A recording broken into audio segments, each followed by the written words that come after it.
All right, you're implementing NIST. You've identified your cyber risks for your business. You've got your protections in place to minimize the impact of a cyber incident.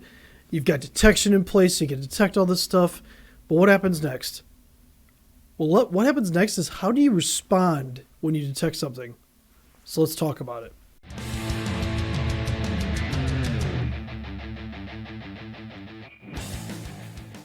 Hi, I'm Chris Mercer, Techie Gurus, and welcome back. So today is all about respond. So we're covering the NIST Cybersecurity Framework. We've already talked about identify, we've talked about protect, we've talked about detect, and now we're moving on to respond. So what is respond? Well, respond is developing a plan so that in the case of a natural disaster or some sort of cybersecurity incident, that you have a plan for that. So what's that mean? That means you're going to develop a plan for what immediate actions you need to take in case of a fire, some sort of medical emergency, burglary, or a natural disaster, and then finally a cybersecurity incident.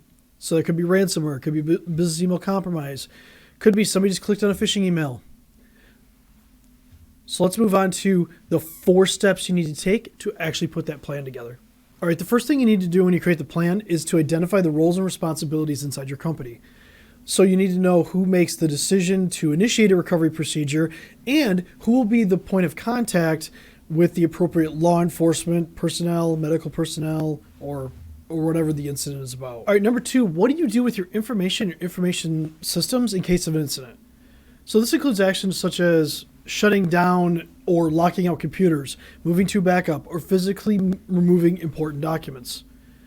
This has been illustrated really recently with Jackson Hospital in Florida, where the IT director kept getting calls and realized that their EMR, so the electronic medical records, or EHR, electronic health records, their system was being attacked with the ransomware. So he actually had the entire hospital switch to downtime procedures, and he probably saved them, hundreds of thousands, if not millions of dollars in damages from ransomware, just because he knew what to do in the situation. So number 3 is, who do you call in case of an incident? So this should include how and when to contact senior executives, emergency personnel, cybersecurity professionals, legal professionals, service providers, or insurance providers. And you want to be sure to include the relevant contact information in the plan. You don't want people thinking about how to find contact information in the middle of an incident. You want to make sure that all that is spelled out and they have that contact information. 4 is types of activities that constitute an information security incident. So this could be something as simple as your website being down for an hour, or you see information being stolen, or somebody clicks on a phishing email. You may also want to consider writing procedures out for each employee or each job role, describing what the employee should do in case of a security incident.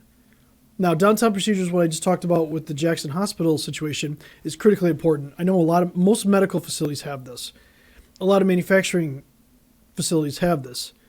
Our best customers have downtime procedures. So if their information security is down or the information systems are down, they know what to do, and then they can get that information in later. And it could be something as simple as the internet went out.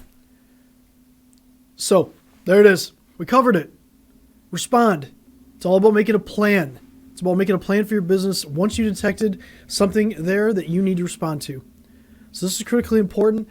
Next week, I'm going to cover recover, and we're going to talk about, okay, you've found the security incident, you've responded to it. Well, guess what? Sometimes you just have to recover. So until next time, stay cyber safe.